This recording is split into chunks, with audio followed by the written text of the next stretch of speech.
Good evening, everyone. I'm Tom Putnam, the Edward W. Kane Executive Director of the Concord Museum, and it's a great pleasure to welcome you all to tonight's forum. Let me begin by thanking the Fenn School for hosting us this evening, especially Headmaster Derek Bunasar for this ongoing partnership, Jen Everett, who coordinated all of the logistics, and the many members of the staff who are helping us this evening.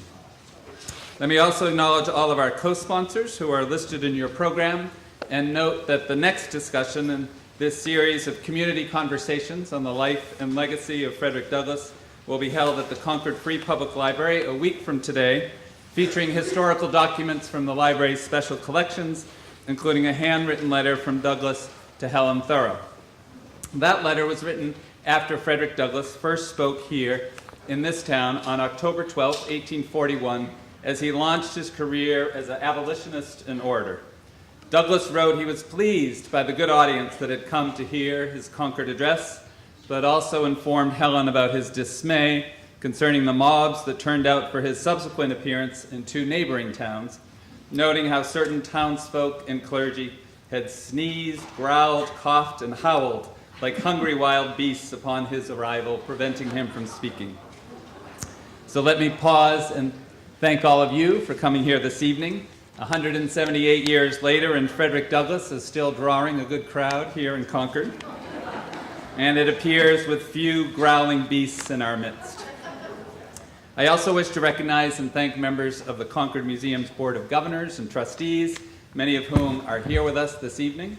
And I should note that en route to join us is Concord's own Pulitzer Prize winning historian, Doris Kearns Goodwin, who just called David a few minutes ago, who served recently as the honorary chair of the museum's recent $13 million capital campaign, which led to the construction of the Rasmussen Education Center and our new Churchill and Janet Franklin Lyceum space, in which we offer forums like this one that link Concord's history to the issues and challenges of our era. Few individuals continue to speak to us more forcefully through time than Frederick Douglass concerning our nation's never-ending struggle to achieve the universal rights proclaimed and fought for at our founding. Douglass's penetrating and prescient words and the context from which they sprung come dramatically to life in the pages of David Blight's Pulitzer Prize-winning new history, Frederick Douglass, Prophet of Freedom. And David, we are honored to have you here with us this evening, and we congratulate you on this well-deserved award.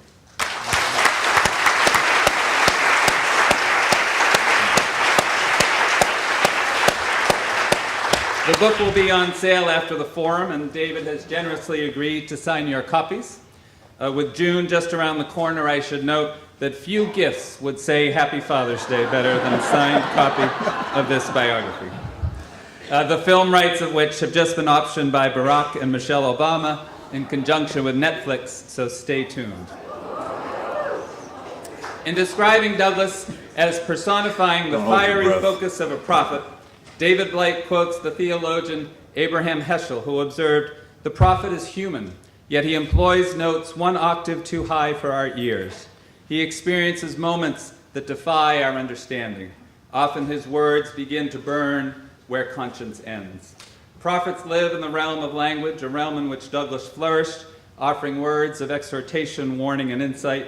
Towards the end of his life, in 1893, he was still prophesizing. Despite the end of slavery, as Douglass watched the rise of Jim Crow and the epidemic of lynchings, he reminded all who would listen that, quote, "We have but one weapon, unimpaired, and it is the weapon of speech. Not to use it is treason to the oppressed." Through this new biography, we are fortunate to have Douglass's story in the hands of an equally gifted wordsmith, David Blight, the class of 1954 professor of American history at Yale University, and the director of the university's Gilder Lehrman Center for the Study of Slavery, Resistance, and Abolition. Professor Blight is the author of numerous books, including Race and Reunion, The Civil War and American Memory, which received the Bancroft Prize, the Abraham Lincoln Prize, and the Frederick Douglass Prize. Our moderator this evening is John Stauffer, the Cates Professor of English and of African and African American Studies at Harvard University. Professor Stauffer has written and edited 20 books on anti-slavery, social protest, or photography, including Giants, The Parallel Lives of Frederick Douglass and Abraham Lincoln, which was a national bestseller. I should note that I first met John as a fellow member of the Mass Humanities Board of Directors, through which I also was first introduced to David, at an event connected to an ongoing statewide initiative spearheaded by Mass Humanities featuring annual public readings of Frederick Douglass's famous address, "What to the Slave is the 4th of July," in communities and with organizations around the Commonwealth, including at the Robbins House here in Concord. The life of Frederick Douglass lends itself to superlatives, two of which jumped out from the book's introduction. Quote, "There is no greater voice of America's terrible transformation from slavery to freedom than Frederick Douglass." And quote, "It is likely that more Americans heard Douglass speak than any other public figure in our time." In his book, Picturing Frederick Douglass, John Stauffer also establishes that Frederick Douglass was also the most photographed American of the 19th century.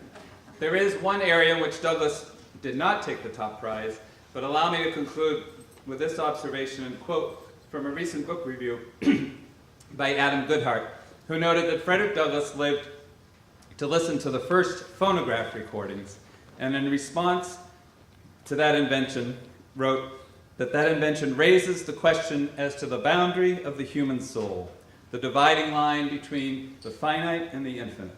There was, Douglass believed, something solemn in the thought that though being dead and turned to dust, a man's voice may yet live and speak. Frederick Douglass himself was apparently never recorded by a phonograph operator, but in David Blight's new biography, Mr. Goodhart writes, quote, "His voice again rings out loud and clear, melancholy and triumphant, still prophesizing, still agitating, still calling us to action." Ladies and gentlemen, please join me now in welcoming David Blight and John Stauffer.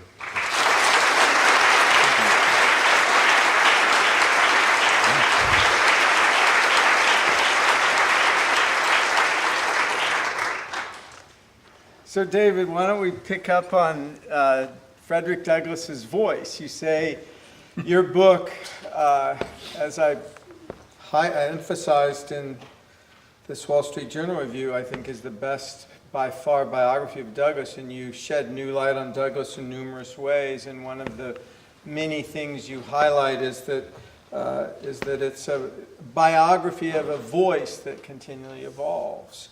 And how would you describe this voice and its evolution? Well, first of all, thank you, Tom. Thank you all for coming. My goodness. Aren't the Red Sox on tonight? And John, thank you. John and I have been friends for many years, and his book, Giants, is simply one of the best takes you'll ever read on Douglass. And if you don't own the Picturing Frederick Douglass book, you should. Show it off on your coffee table, but it's much more than a coffee table book. We can come back to that, but why Douglass may indeed have been the most photographed American. Words were the only weapon Douglass ever had. He never had elective office. He had appointive office eventually after the Civil War, 3 federal appointments. There's a historical rooting to how he came by words, of course. He didn't just walk out of slavery at age 20 and become a great orator overnight. He had practiced. He had been taught his letters and alphabet by his mistress, Sophia Auld, in Baltimore for most of a couple years. And then he just took to language as a kid. And there were many steps along the way, even in his slave years, where we can see that Douglass was like so many young people, or children, or teenagers. He found the one thing he was good at. And most kids want to find, or we want them to find, the one thing they're good at. And maybe they'll be good at 8 things, and they get to go to the Fenn school. Or maybe they're just good at, dribbling behind their back, or running a mile in 4 minutes, or God knows what. He was good with words. He was good with language. And he discovered that early. And as John knows, he encounters a book in the streets of Baltimore among his white buddies, these German and Irish immigrant kids, in this teeming, huge maritime city of Baltimore, these white boys had a little school book with them called the Columbian Orator, which was the second best-selling school reader in the United States, next to the McGuffey Reader. And Douglass got his own copy of that as soon as he could at a bookstore in Fells Point. And that book, as he says, was a treasure to him. It's from that book and from the Bible that he developed a voice. And he developed an oratorical voice first and a written voice second, but eventually, of course, they meld together. That book, though, the Columbian Order, was so crucial to him. It is a fairly large collection of speeches and oratory, both from the classical, the age of antiquity, Cicero, Demosthenes, and so on, but it's particularly a collection of speeches from the Enlightenment, the British and American Enlightenment. And many of those speeches were about things like liberty and freedom and equality. But the first 20 pages of that book was a manual of oratory. It was a how-to book. It was about everything from how to gesture with your hands and your arms and your shoulders as an orator, how to modulate your voice from the slow to the faster, from the low to the higher. And it also has that wonderful section. The compiler, by the way, and the author of that introduction was a man named Caleb Bingham from Northwest Connecticut via Dartmouth, ended up here in Boston as a teacher. He published this book first in 1797. But in that introduction, it has a whole section about how the great orator must reach his audience with a moral story, must affect their emotion, must reach their heart as well as their mind. And when you read that closely, and then you begin to read Douglass's speeches, his early speeches, the ones we have, you can see the connections. So the voice, it becomes first an oratorical voice. It was a sermonic voice. And he comes by language. I mean, I'm telling this to John. He already knows this. Maybe most of you don't. But he comes by language largely from the cadences of the King James Version of the Bible. He first hears the Bible read to him by Sophia Auld when he's 8 years old. Then he attends, he names 4 different churches in Baltimore that he attended. 2 were led by white preachers and 2 led by black preachers. He heard black preaching, white preaching, Presbyterian preaching, Methodist preaching. He heard language from the sermonic tradition of Protestantism and from simply reading over and over, especially the Old Testament, in the Bible. And one last instance of that, which I do think is crucial, he makes it crucial in the autobiographies.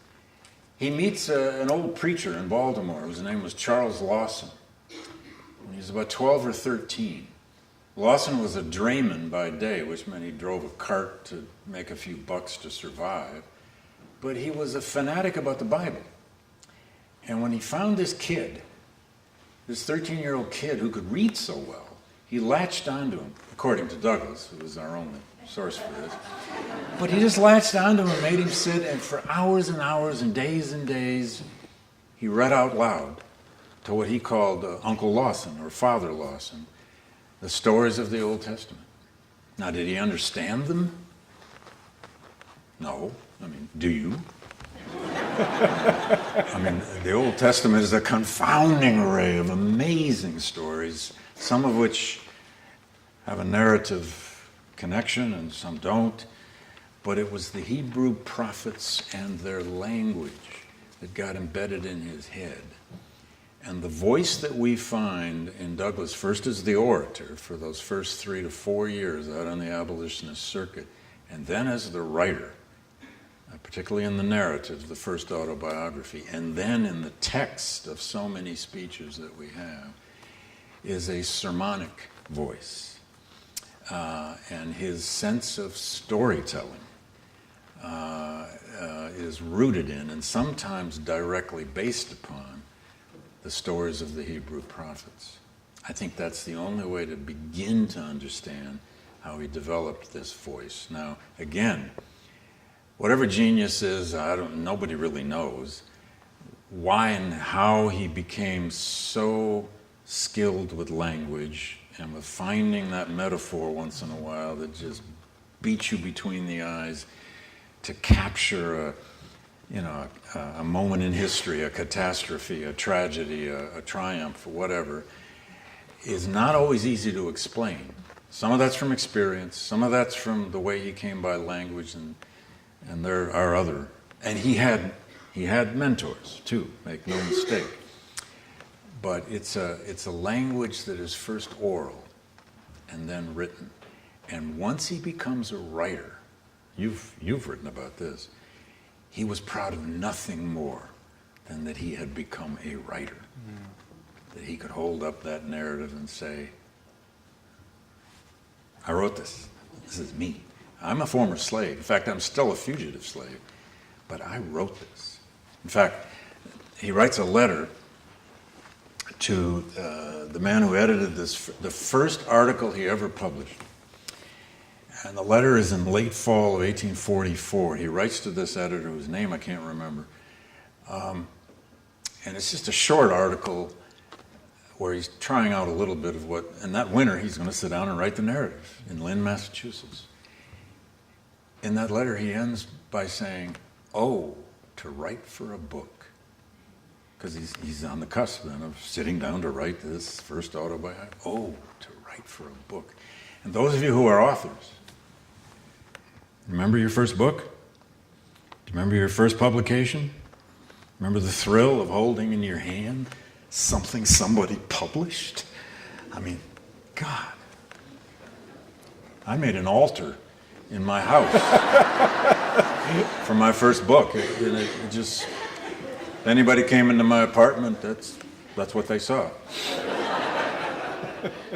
Then your first book was on Frederick Douglass. So, yeah. What did you know when you were working on your first book that at some point in your career you would want to write a full biography of Douglass, or what led you to this masterpiece today? Yeah, I'm a little embarrassed by all the adjectives, by the way. But, no, I had no intention, to be honest, of writing a full life of Douglass. My dissertation was on Douglass. It's a book called Frederick Douglass's Civil War, which I think there are 2 or 3 people who still teach it, and it somehow stays in print with LSU Press. It was a study of the meaning of the Civil War in Douglass's life and thought. Fine.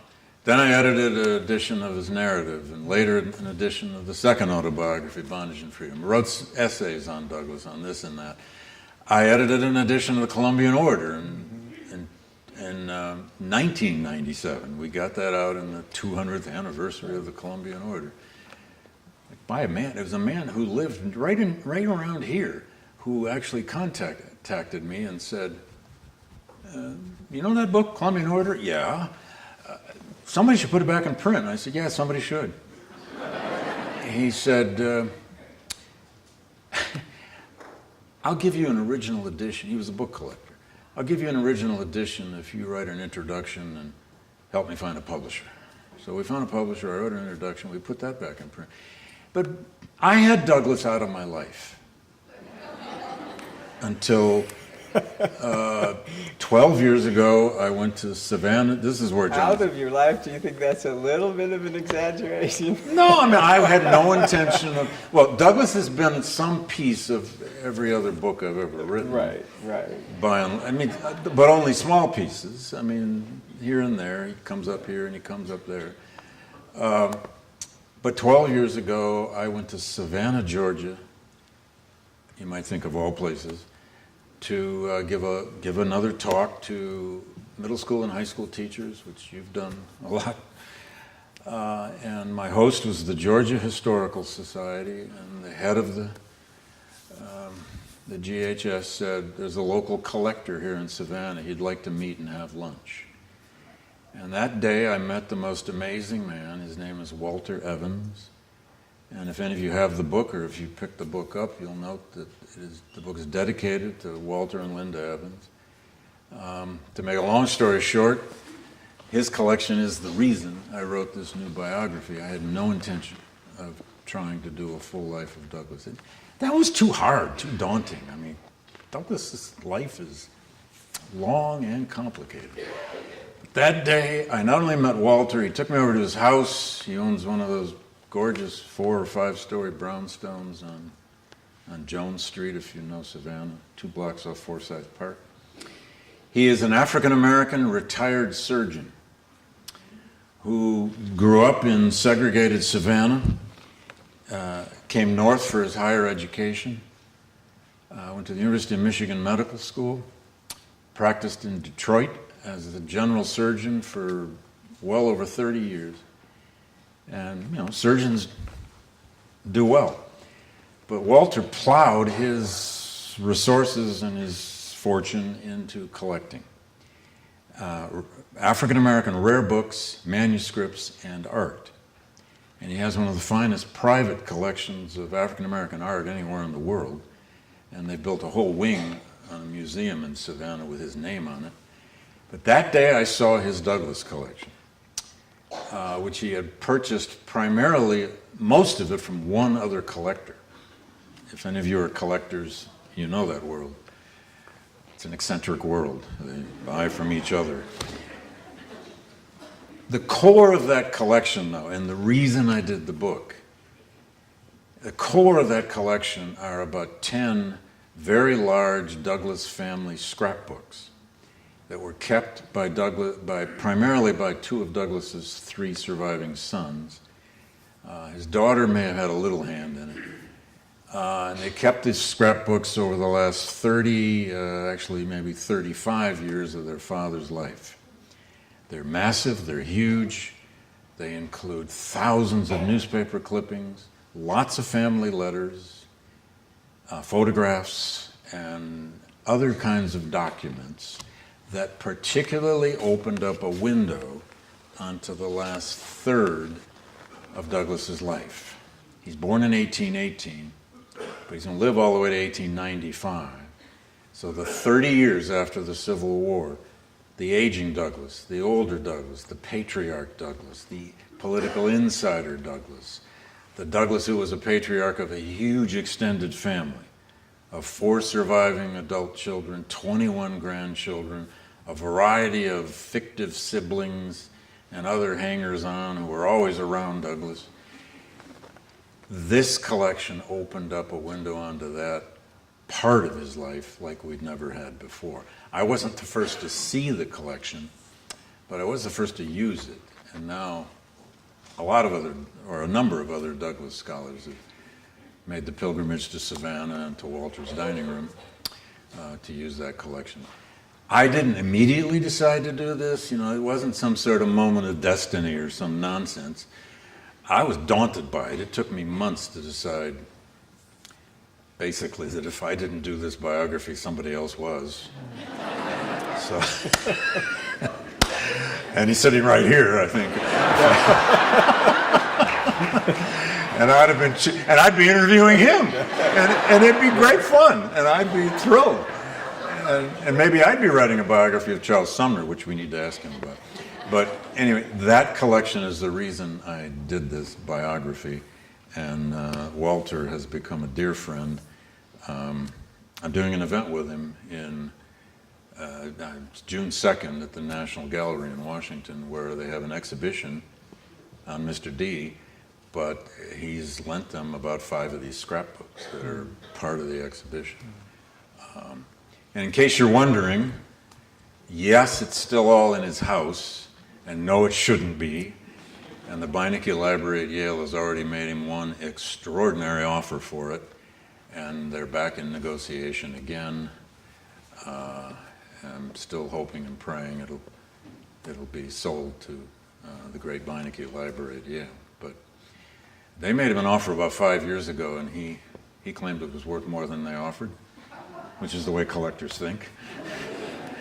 And I could have had it right across the street from my office. But instead I had to go to Savannah on spring breaks and smell the azaleas. It's tough duty. So that's what led me to do the biography. One of the things that the Evans collection allows you to do is to highlight the rich contrast and relationship between the public Douglass and the private Douglass. You want to Sure. elaborate a little bit on that wonderful relationship? But one of the things you point out, which scholars really and readers hadn't known, is that Douglass suffered from two virtually emotional breakdowns. Yeah, I think at least two, a quite big one in the early 1850s. Yes, I mean, if you're doing serious biography, I mean, there's a way of doing biography that is only about the public person, and there's a great tradition of that. There are lots of political biographies that sometimes are largely just about the public person. But not anymore. You've got to find that balance between the public and the private, and my goal in this book, for better or worse, was to keep both public and private alive in tandem in virtually every chapter.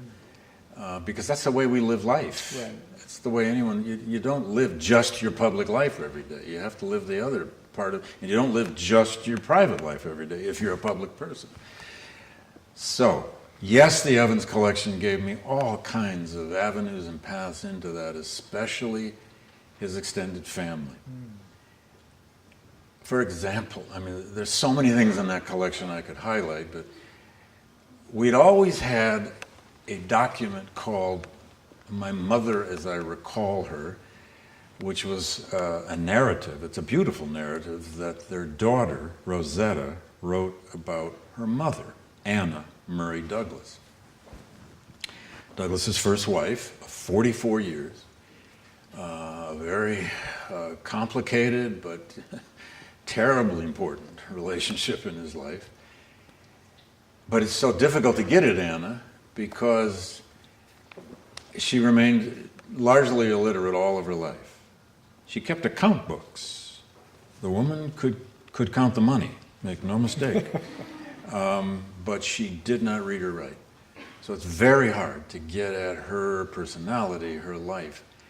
Rosetta's narrative is a beautiful sort of testament about her mother, but it's also revealing. But in the Evans collection, there are two other handwritten narratives, one by Charles and one by Frederick Jr., two of the three sons, entitled Growing Up in the Douglass Home.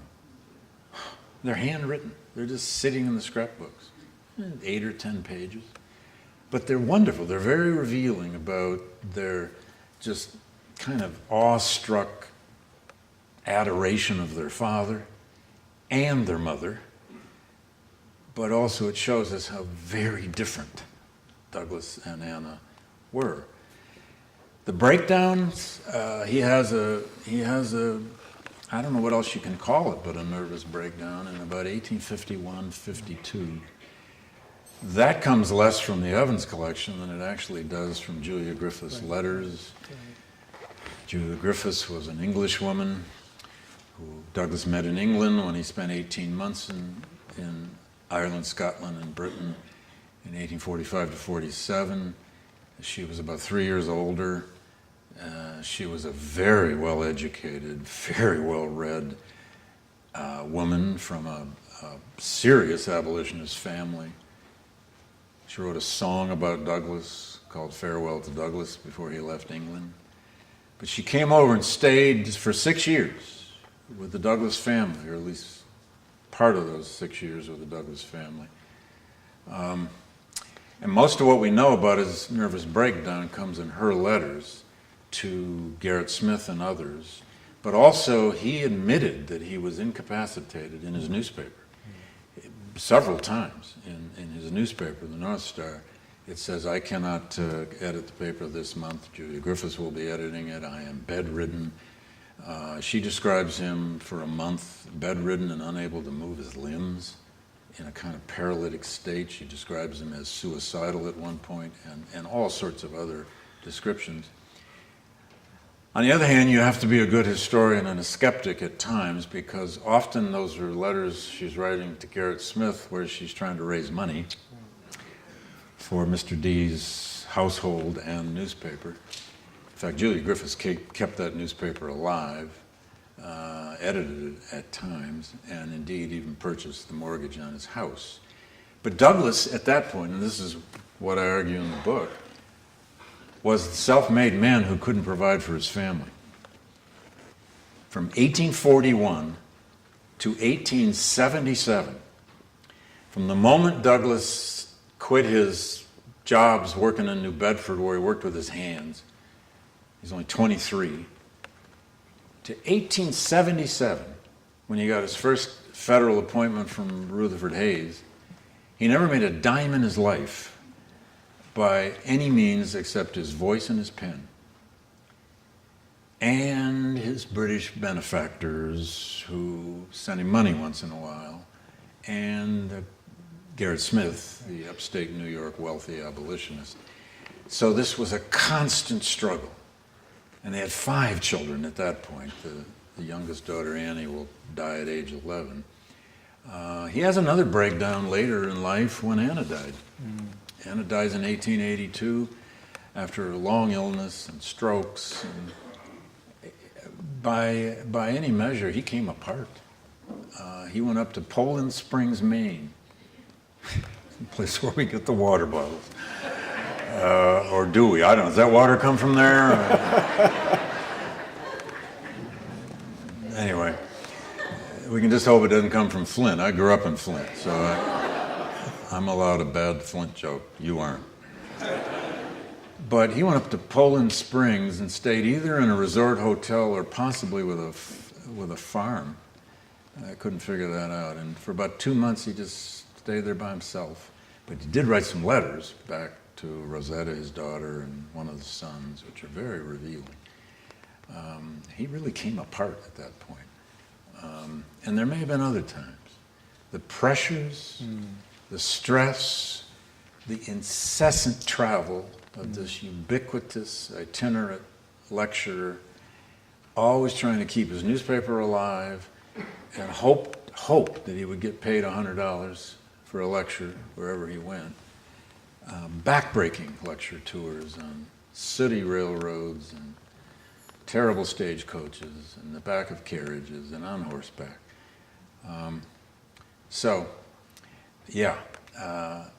There are ways to get at Douglass's psychological standing at times, but of course, as John knows, that's also a great dilemma, because though he wrote 1,200 pages of autobiography, I mean, he's really probably the greatest autobiographer of the 19th century. 3 major autobiographies, and then revised the 3rd into a sort of 4th edition. But he writes almost nothing about his family. Nothing about his first wife in particular, and almost nothing about his second wife, Helen Pitts. Very little, if anything, about his 3 sons and daughter. The private life is just off limits in those autobiographies. Except the chapters on his early life as a slave, before he's a public man, those are deeply revealing as he tries to remember his childhood. But the problem with Douglass's autobiography is that as a biographer, they're always there in your way. He's in your way. He's imposing himself on you on every page. He's telling you who he is. And you got to get to that underneath, that insider, that inside world by other means if you can. And sometimes you just can't. There's one mention of his wife Anna in those 1,200 pages, and she's called my wife. You know, the relationship with Julia Griffiths, not there. And another relationship of some 23 years with a German woman named Ottilie Assing, a very complicated relationship, on and off from about 1856 and 7 to 1878, 79. Only one mention of Assing in the autobiographies, and she's called Miss Assing, a friend of the family. So, the private life is not in the autobiography. Nobody wrote tell-all autobiographies in the 19th century. It just wasn't part of the culture. So, the private Douglass you have to find by other means. And thankfully there are, I mean, you would always wish for more. There are quite a good number of letters between Douglass and his sons and daughter, and then Douglass and a few other friends around the American and British reform worlds, where he sometimes does open up about his private life, but not many. It's frustrating. You also refer to Douglass's love of and the influence of history on him, and say for Douglass, he exemplified the significance that history matters. God, yes. You want to elaborate on that? Well, why don't we both do that? Because you have a take on that too. But oh God, yes. His book collection started in the 1840s, and here again, Julia Griffiths was crucial. She shipped him lots of books from Britain, where he started collecting both great writers of fiction, of course, Shakespeare. He owned 3 complete works of Shakespeare. He owned the complete works of Robert Burns and many other English Romantic poets. He loved Robert Burns. He was crazy about, like it or not, he loved Robert Burns. And Dickens, everybody sort of loved Dickens in the 19th century. But history, yeah. And exactly how he comes by his knowledge of American history is just not always clear, even from the book collection. Right. And I had the chance, maybe you have too, the National Park Service, which owns Cedar Hill, Douglass's home in Washington, has most of his book collection. I mean, they have a little portion of it at the house, but most of his book collection, 3,000 or 4,000 volumes, are out in Landover, Maryland, in a warehouse in these accordion bookshelves. I got to go out and spend a whole day in them once. I was so eager to find all of his annotations, and he didn't annotate much. Which most people in the 19th century, they treated their books better than we do. You know, I scribble in every book I have, which violates them. But he didn't scribble in his books much at all. And I was looking for lots of things, trying to figure out, okay, did he have what did he read in British history? What did he read in imperial history? What did he read? Did he read any African history? And then American history. Who's he reading? Did he read George Bancroft? Did he, you know? And that was not easy to discern. But what you do know is he has this deep understanding of the founding and the founding documents and the founders. He had to have read some Jefferson. He loved quoting Jefferson, often in ironic ways about slavery, of course. But that sense of history, that idea that every day in every way he was himself a walking vessel of the past trying to carve some way in the present is all over his rhetoric. And when you read a speech like the great 4th of July speech that he crafts in 1852, his rhetorical masterpiece, now often read on the 4th of July in American communities all over the country, that speech is so steeped in the founders and in the founding, at least at first, and then in the Bible. I mean, I forget the count now. There's 8, 9, or 10 biblical references that are explicit in that 4th of July speech. You get a sense of how he kept reading history. Now, he stopped also there in the early 1850s. It's a little bit after this, to give a speech out in Ohio at Western Reserve College, I think it was called then. He was invited for the first time to give a speech at a college. This man hadn't spent a day of his life in a schoolroom, you know, and he was always a little sensitive about this. Douglass was hypersensitive about racial slights and slights about his lack of any education. If you wanted to make an enemy of him, say something that reminds him he didn't have any education, at which point you better watch out because he's going to show you how smart he is.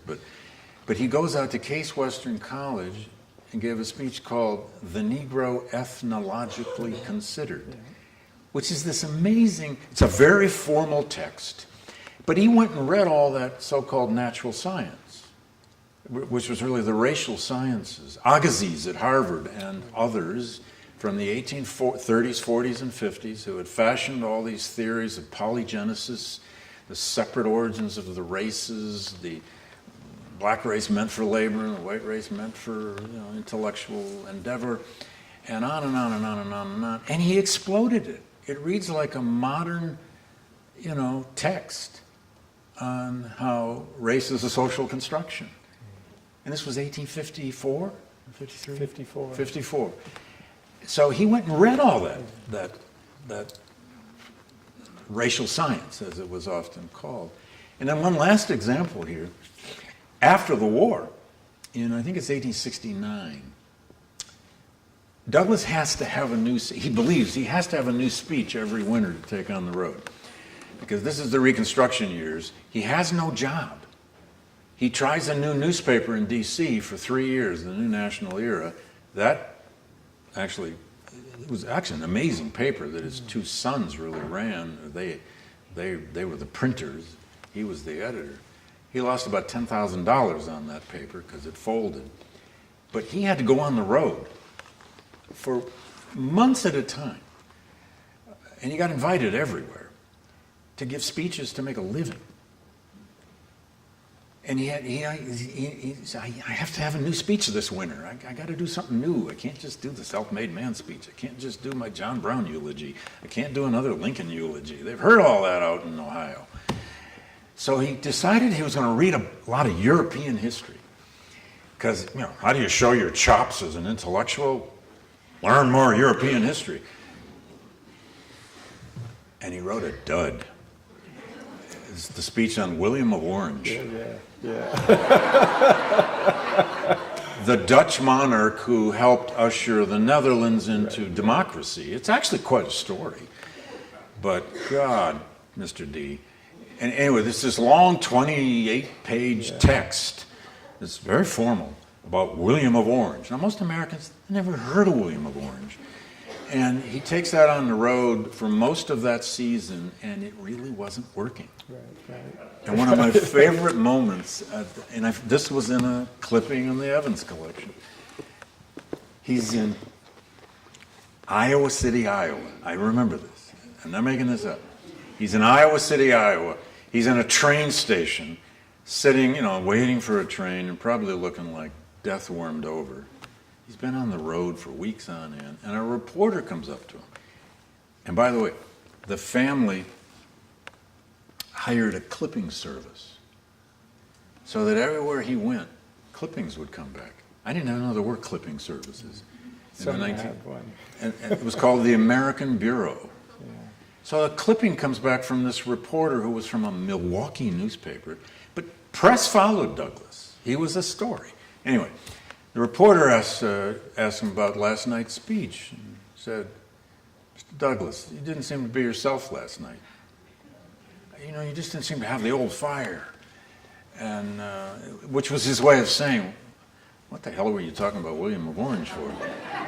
And Douglass, according to the reporter, answers and says, well, I need to present a historical argument now and then, and so on and so forth. And besides, sir, if I really belt it out, I have false teeth now, my teeth will fly out. But then the best part of that little article was, the reporter asked him, so Mr. Douglass, what's the hardest part of all these lecture tours?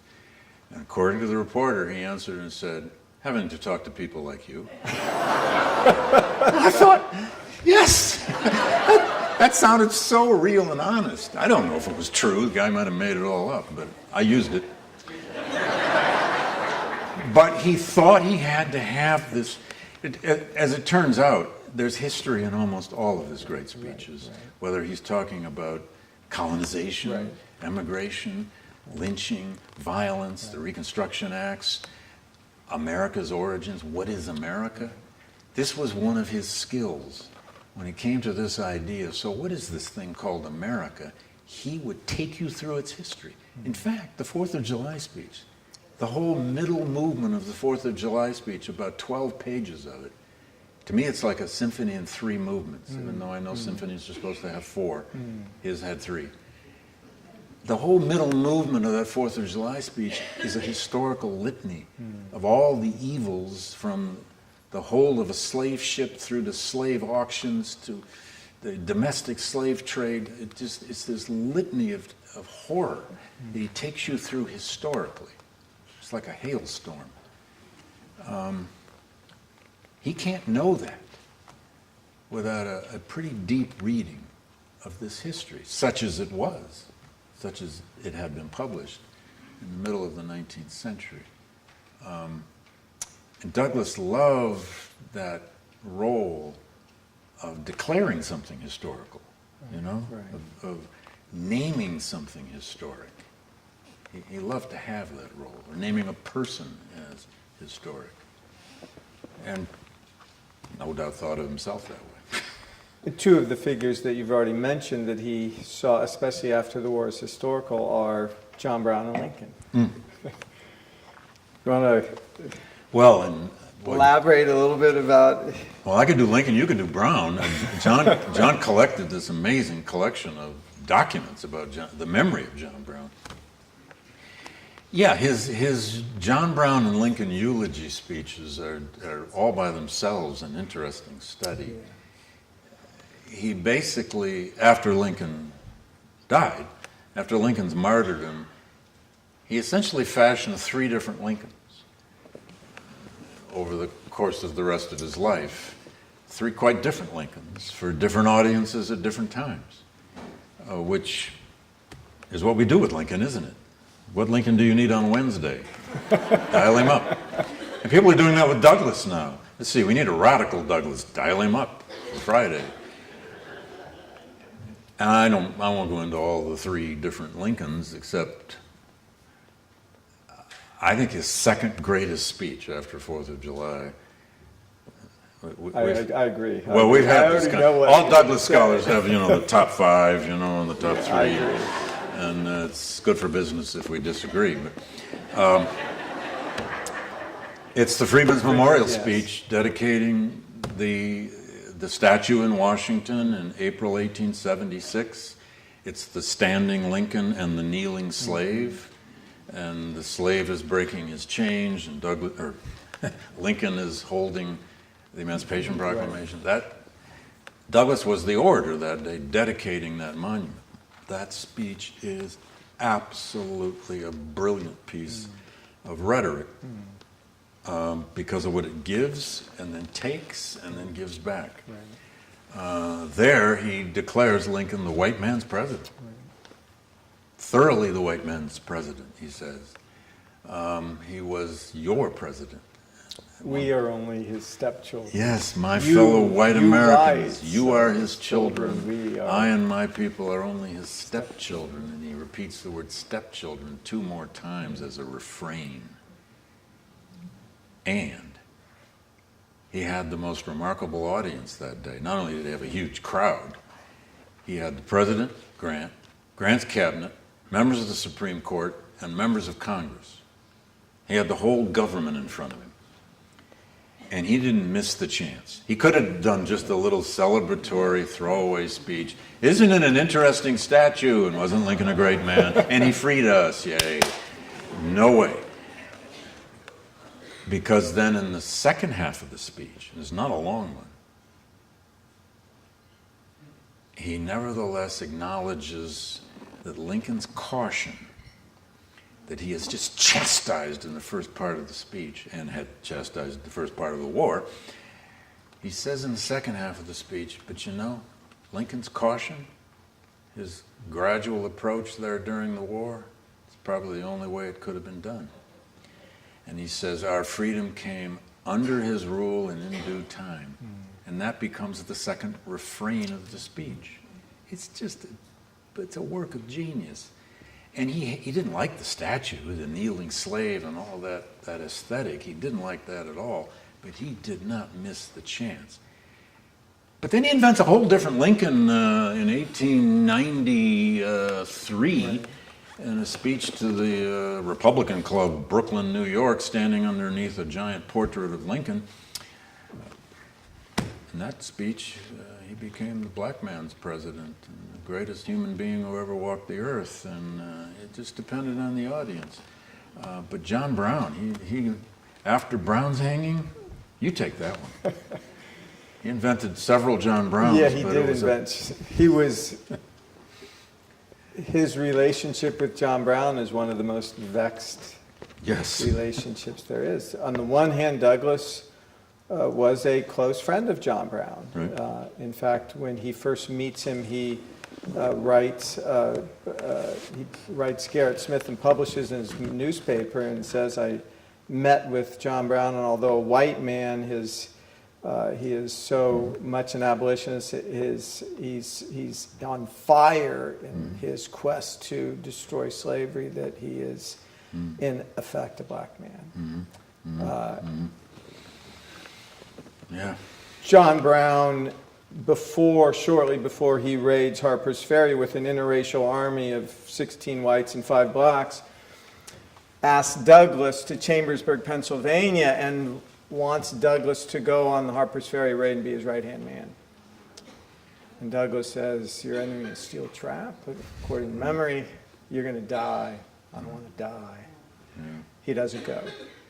And what's fascinating about this meeting where Brown and a colleague try to convince Douglass and one of Douglass's black friends from Rochester, Shields Green, to go with him on this interracial raid to try to take over the federal arsenal at Harper's Ferry in the hopes of distributing arms to the slaves. And Douglass had been in close contact with a number of black leaders like Harriet Tubman, who he called General Tubman, and others. And the idea was that Brown would distribute arms to blacks and slaves in the area and spark this massive insurrection that could lead to freedom. And Douglass rightly recognizes that it's a fool's errand, that it will end in deaths and failure, and Shields Green decides to go with John Brown. Right. So as they part, one black man goes with Brown to Harper's Ferry, ends up losing his life. Right. And Douglass returns to Rochester. He is implicated in the raid because Brown, after he's captured, there are letters between Douglass and Brown. Douglass and Brown. And Douglass is almost arrested. In fact, one of the reasons he's not arrested is that when Brown is captured and the letters between Douglass and Brown are discovered, Douglass is in Philadelphia giving what becomes his signature speech, a speech on self-made men. And the telegraph operator receives a telegraph from Washington for an arrest warrant for Douglass, and he happens to be an abolitionist. Heard. Pardon? Yes. Who became one of the one of the great photographers of Douglass. This gets more and more intricate. Yes. Douglass ended up sitting for Hurt, this photographer, John Hurt, more than any other photographer, as in a sense a show of loyalty and respect for. And he probably saved Douglass's life. And he probably saved Douglass's life. Because as the telegraph operator, he had been sent orders to immediately tell the sheriff or whatever in Philadelphia to arrest Frederick Douglass. And Hurd got a message to Douglass saying, I think it was, "I will give you 3 hours to get out of Philadelphia, after which I have to do my duty." And Douglass got out of Philadelphia up to New Jersey and New York, and then out to Rochester. And in so many of in all of the Brown eulogy speeches, he would use that line, "I could live for the slave, John Brown could die for the slave," and then he'd play that out. And of course, Douglass said quite explicitly, and sometimes in different kinds of metaphors, but he so often said things like, "John Brown was far more useful and important dead than he ever was alive." That's right. That's right. In other words, Douglass knew what to do with martyrdom. How to exploit the martyrdom of John Brown. Brown, as one scholar has pointed out, I agree with him, manufactured martyrdom. He was, and Brown himself recognized it. Brown, in one of his letters to his family, to his wife, said, even if I go the way of Daniel, the prophet who essentially commits suicide. Better to die. Yeah. It will be worth it. Yeah. It will be worth it. Douglass chose to live. Otherwise, we wouldn't be. If Douglass had been captured in '59 after the Harper's Ferry raid, He would have been. we wouldn't be here Yeah, talking we about would it. be. That's right. That's right. He escaped up to Canada, as you may know.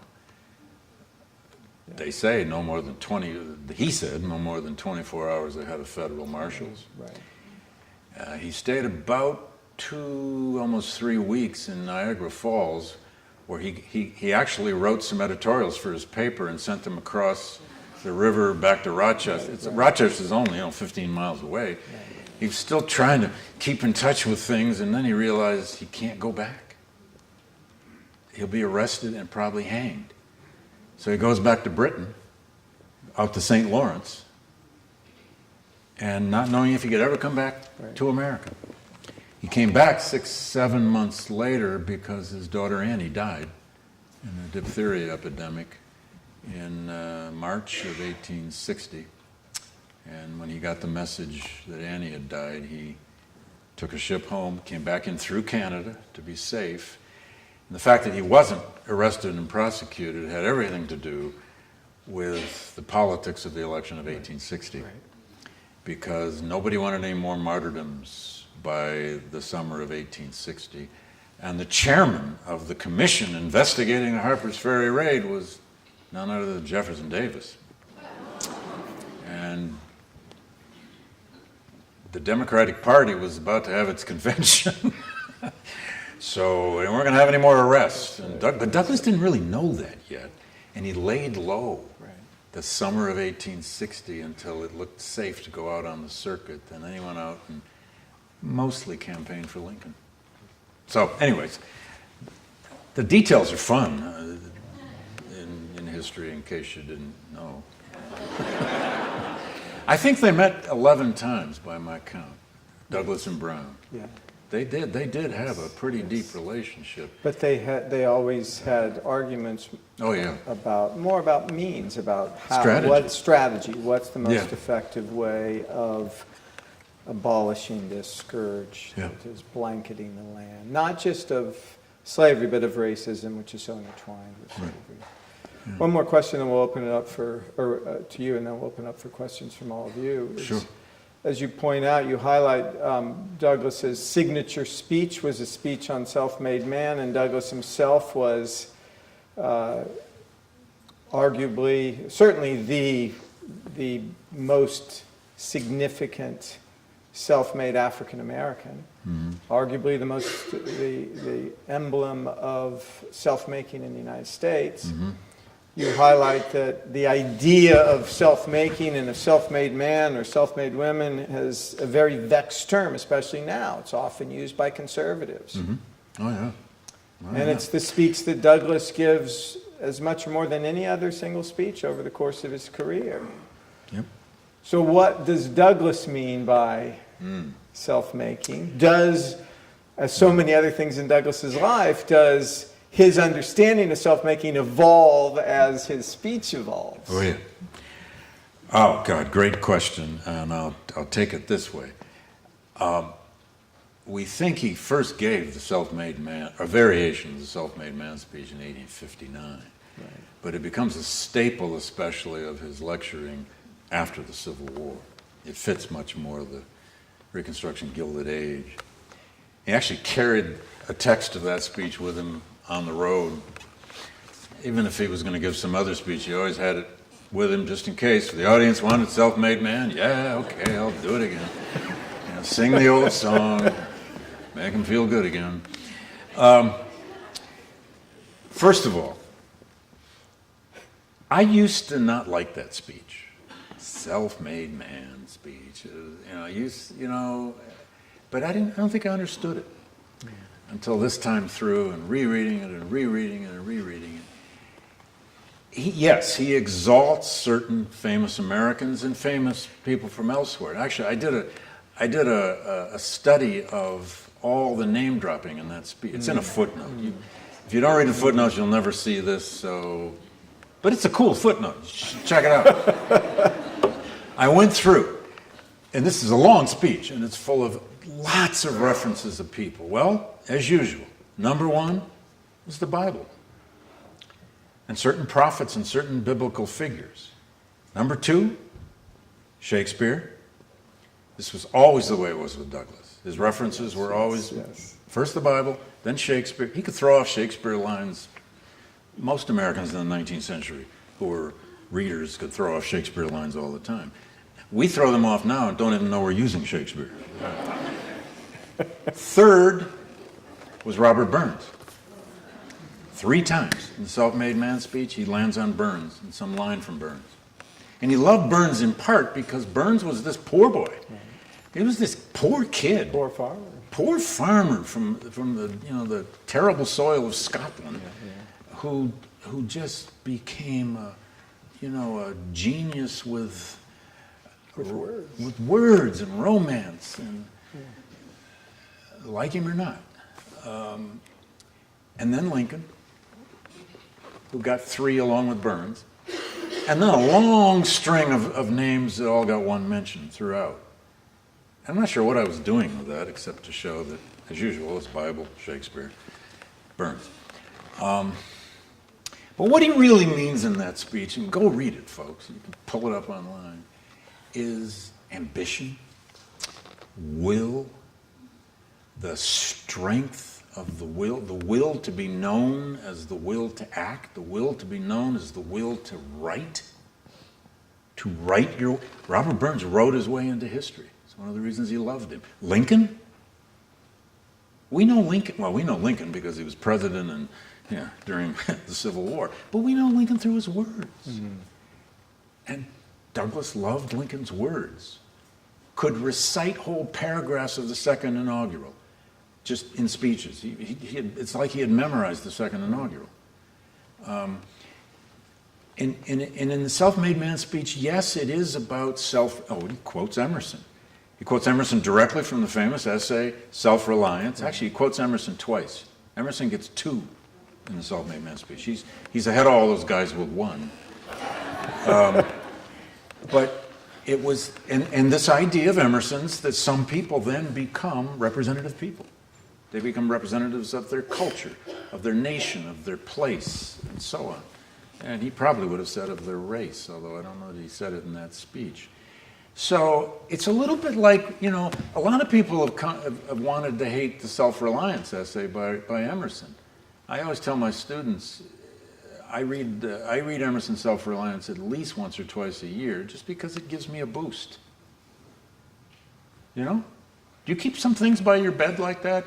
A little Whitman here and a little Emerson there and a little of this and a little of that, just because every once in a while you just need a little of that? It's like you need a drink at night or something. But that speech is about ambition and becoming something from nothing. Now, we can say that's a kind of a mythology of America. We can say that the self-made man idea is too much myth and not enough reality. We can say the self-made man always makes us think of the robber barons and Andrew Carnegie, the poor boy who makes a fortune and tries to give all the money away. But Douglass takes it deeper. He takes it to that level of the soul, of making and then remaking the self. And to do it in public, to risk that in public. It's actually a remarkable speech. And he added on to it over the years. You can kind of tell. There's a version we have of it that he gives in like 1889 or 1890, and it's just full of more name-dropping and references by then. But you can imagine audiences loved the basics of that during the Gilded Age. At least in the years when they weren't having a terrible economic depression, like 1873 to 1876, 1880. And in the early version of the speech, Douglass quotes the Lord's Prayer, Thy will be done on earth as it is in heaven. Right.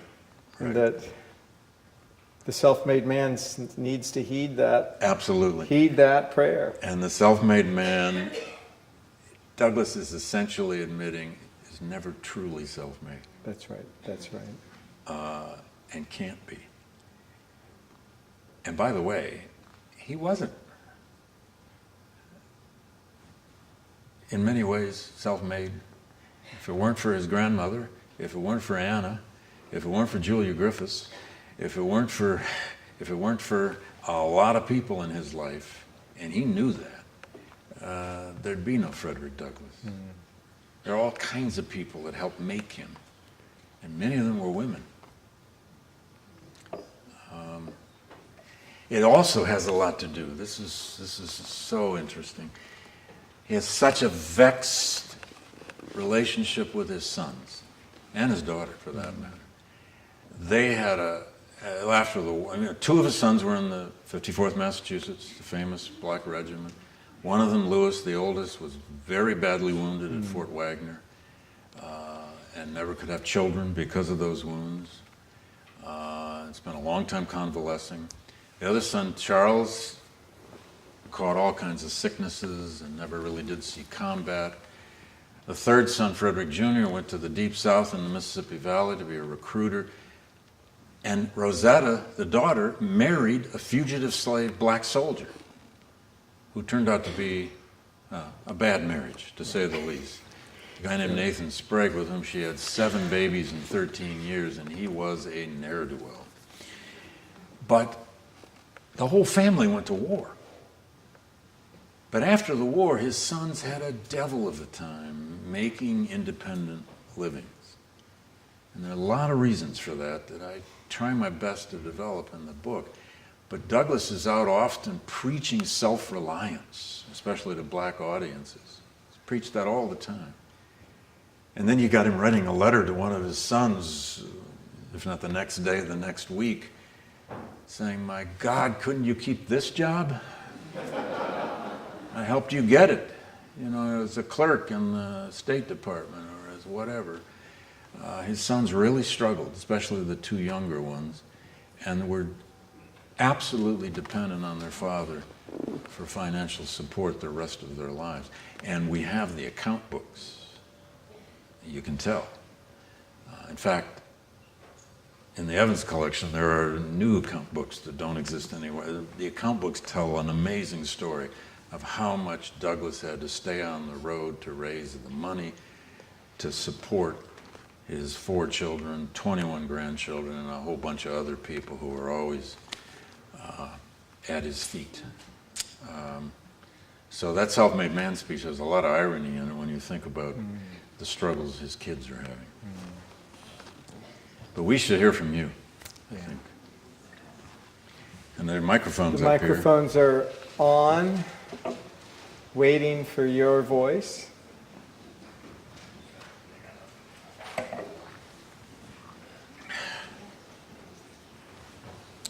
Yes, sir.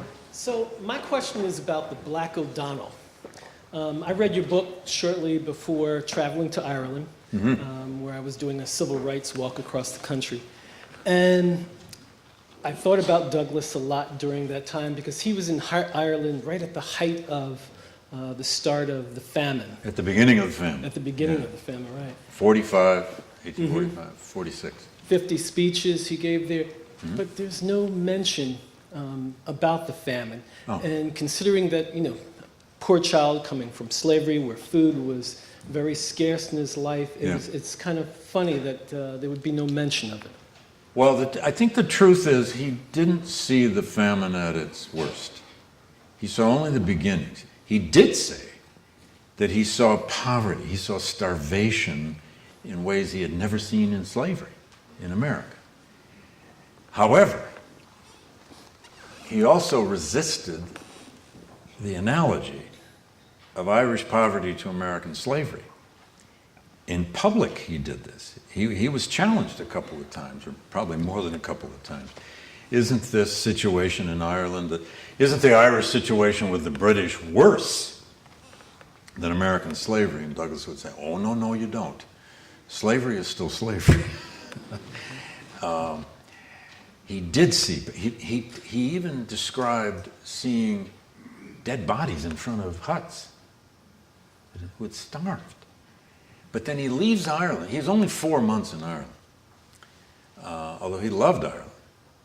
He loved the Irish reformers that he became so close to in Dublin, Cork, and Belfast in particular. Douglas's problems with the Irish were the Irish back here, not the Irish. He loved the Irish in Ireland. It was the Irish in the gangs of New York that he didn't like, and had good reason. So now he later did write about the famine as a historical phenomenon, with some personal reminiscence. But again, he'd only seen the beginnings of it. He's there in the fall of 45, and then goes over to Scotland in January of 46. That's just when the famine is beginning. They haven't even called it the famine yet. And it's the next 3 ensuing years when, I don't know, what is it, 1 million people die? Yeah. And then to this day in Ireland, it's amazing. You'd think Douglass had lived half his life there. There are 2 statues, there are murals. Douglas descendants have been celebrated in the Irish Parliament. I mean, God, 4 months, and they've adopted him. He's an Irish saint now or something. Why not? There are even photographs of Douglas in Ireland. That's right. Well, Ireland was not known at that time. In front of a thatched hut. Yes. Yeah.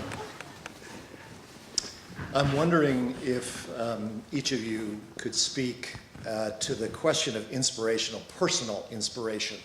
Here on the heels of your discussion about the self-made man speech, could you address how that has inspired you personally in the sort of the administration of your own life and your own career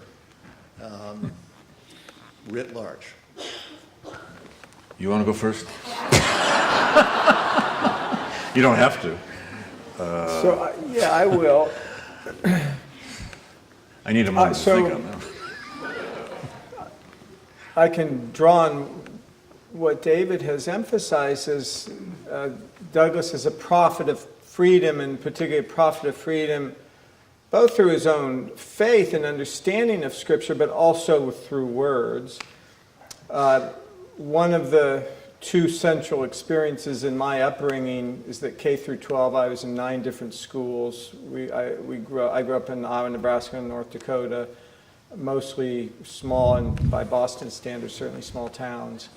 And there was a period from 5th through 10th grade, I was in a different school every year, and my father had been a small-town journalist. Fortunately, I had fallen in love with reading literature and history, and that was one of the constants that helped me deal with all these moves. And it was all public schools. Some of them were truly horrible, unlike this school. It's like the antithesis of this school. But upshot was, we were in Omaha, and I was 14 years old, and a friend gave me a copy of Douglass's narrative and said, I've read this, it's difficult, but I really loved it. And he was a friend because I was new in the school, and we both shared a love of reading. And so I read it, and I found it difficult, but it was really the certainly the first slave narrative, one of the first primary sources of the Civil War era that I read. And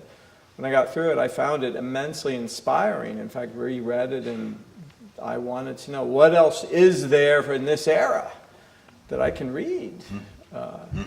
And it's a good start. It's a very good start. And in fact, if any of you in this room have not read one of Douglass's autobiographies, especially narrative or My Bondage and My Freedom, I think they're 2 of the greatest works of nonfiction in the English language. And I challenge anyone to contest that. He really is extraordinary, much as his speeches are. And as David pointed out, his autobiographies, especially his first one, comes from, he first tests it out as a speaker. In any event, I then went to other material, and which one of the reasons why I decided to get a PhD, and Douglass's book has remained with me. And so I can speak as a young teenager just to the power that book can have on individuals. It's a coming-of-age story, the first Yeah. narrative, and that's why it grabs young readers. And it's now taught in middle schools, Yeah. Taught all over the world. In fact, the Nigerian novelist Chimamanda Adichie, some of you may have read some of her works. In one of her novels called Half of a Yellow Sun, Douglass's narrative plays a key role in the story of a 14-year-old child soldier in the Biafran Civil War. I'll leave it there. Go read Half of the Yellow Sun if you want to see how Douglass's narrative can inspire. I don't want to give you a long story on this. I grew up in a thoroughly working class situation in Flint, Michigan. I had great teachers, especially two great history teachers in high school. And I was lucky to grow up in Flint when it was a very prosperous industrial city. I took the first ever black history course that was taught at Michigan State in either 68 or 69. It was taught by Les Rout, who was a Brazilianist. He wrote about Juan Perón, but he was African American, so they said, Les, teach this course. And he did it well, as far as I know. It was all new. We didn't learn any black history in my high school, although I still loved my high school teachers, because what they put into me was a sense of history. Just a love of this thing called the past. I couldn't get enough of it. And I was a high school teacher for 7 years in my hometown of Flint in the 70s when we were inventing courses in black history. Making it up as we go. And I was always looking, for quotes and voices and so on. And I still have an old poster that I had on my high school classroom wall. It's in my apartment now. And one of the things I love about it is not only is it the visage of Douglass, but it has his wrong middle initial. He didn't have a middle initial. And it has his wrong birth date. So it's a collector's item. It's so cool. And I had to have it framed because it's all falling apart. But I used to have that on my wall in the classroom. I can't tell you exactly why Douglass continues to inspire, except that it is the words. I've spent so much of my life now just reading him. He wrote millions of words. There are thousands of speeches. And by the way, as John knows, all of the great speeches are in text form. This wasn't a guy who just walked into a hall and blew out the lights off the top of his head. He wrote out all of his great speeches. Now, that doesn't mean he always read from the text. He could break from the text. But they're all written. And I know this has happened to you. I go back to some piece of Douglass, like I had to give a talk recently on an aspect of Douglass's life. So I was reading the Composite Nation speech, and I was reading this and reading that. And I'm finding wholly new things. And I'm chastising myself. Why didn't I use that? How did I miss that? He is one of those writers you can read forever. Forever. Whether it's in the oratory, the long form, the short form political editorial. He wrote hundreds and hundreds of these, 500 to 800 word editorials in his newspapers. He wrote one novella, The Heroic Slave in 1852, and then there's the autobiographies. And Bondage and Freedom is his long form masterpiece. Yeah, the second autobiography is a masterpiece of the American Renaissance. And I've always loved language and loved words, and I've always tried to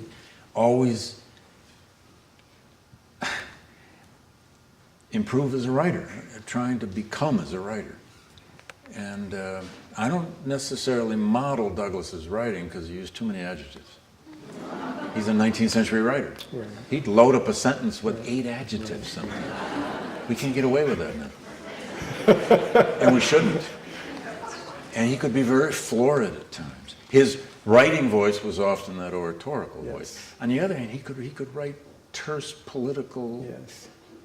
messages too. So my inspiration from him comes partly from the life, the nature of this life. And that has happened especially, and John and I have had the privilege of doing this together. I've spent a lot of time on the Eastern Shore of Maryland, where Douglass grew up as a slave. We had the chance, talk about inspiration, we had the chance 3 years ago maybe, at the White House Plantation out on the Eastern Shore, which is that plantation house where Douglass lived for close to 2 years as a child, is still there. First was built in the 1820s. It's lived in by the Tillmans, Beverly and Richard Tillman, who are fifth generation descendants of Colonel Lloyd, who owned it back then. They now have embraced Douglass. It took that family 5 generations to embrace the fact that the most famous person ever from Maryland lived there as a slave. If you've read the narrative, or when you do, in the first chapter, Douglass tells the story of watching his Aunt Esther beaten savagely by his owner, Aaron Anthony, while he was in a crawl space next to the fireplace in the kitchen house. That old kitchen house is still there, the brick building. It's been remodeled by the Tillmans into a gorgeous 2-bedroom apartment. And they held a big symposium in a tent on the grounds of the White House about 3 years ago, and we were 2 of the speakers, but they let us stay there. I've since stayed one more time. That's the crawl space. That's the same fireplace. John and I sat there just having a morning with coffee and reading in front of the same fireplace. Imagining where Douglass was hiding. That's inspiration. Yeah. I could tell you many, many more stories of walking around that place and other places on the Eastern Shore when you suddenly see something and you remember Douglass wrote about that, made it into a metaphor in the narrative, and oh my God, it's not just a metaphor. Like the flocks of blackbirds or the sailing ships on the Chesapeake and many other things. The swift-winged angels. The swift-winged angels I mean, flying around the world. What still resonates for me so powerfully as a writer, as in his words, is his ability to create these incredibly evocative and powerful metaphors and symbols. And he's a master still at aphorism. Oh, yeah. So one example, it's one of my favorites. It's in a speech that Douglass titled, it was written near the end of the war, on which he called Pictures in Progress. And he says, poets, prophets, and reformers are all picture makers. And this ability is the secret of their power. They see what ought to be in the reflection of what is and endeavor to remove the contradiction.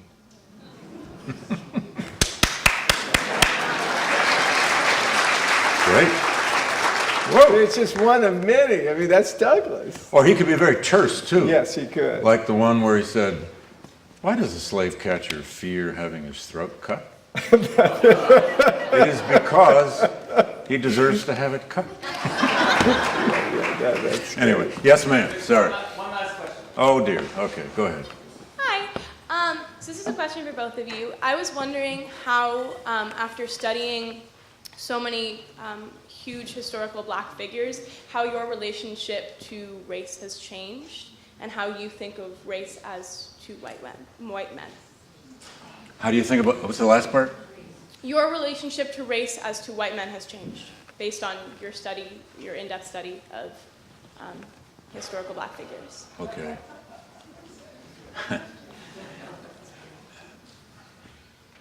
I hope you're not sitting on the edge of your seat waiting for something really profound on this one. Well,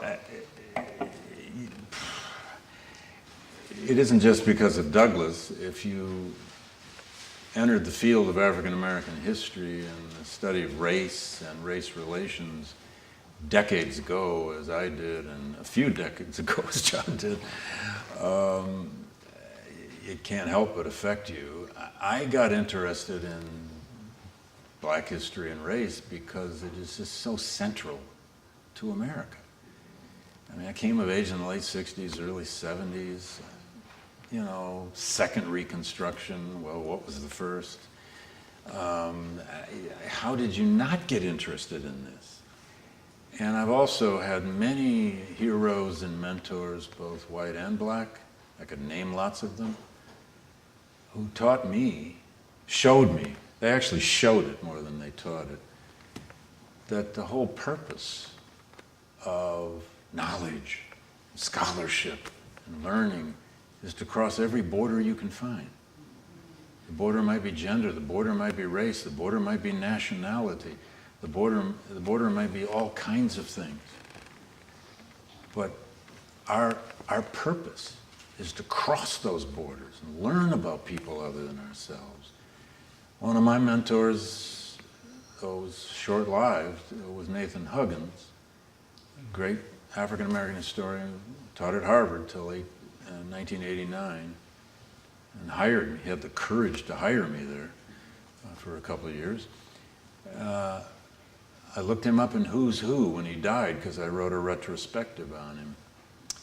And he said, and I'm paraphrasing, but he said, the reason I study history, the reason I love history is because it's the discipline that teaches me and helps me understand people other than my own.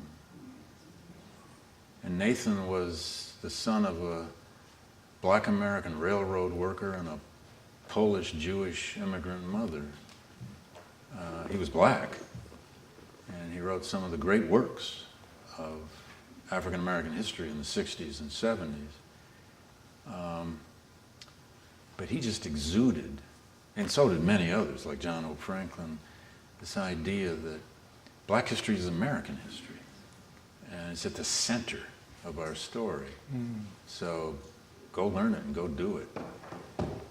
Of course, there's a politics to this. There always are a politics to this, but so be it.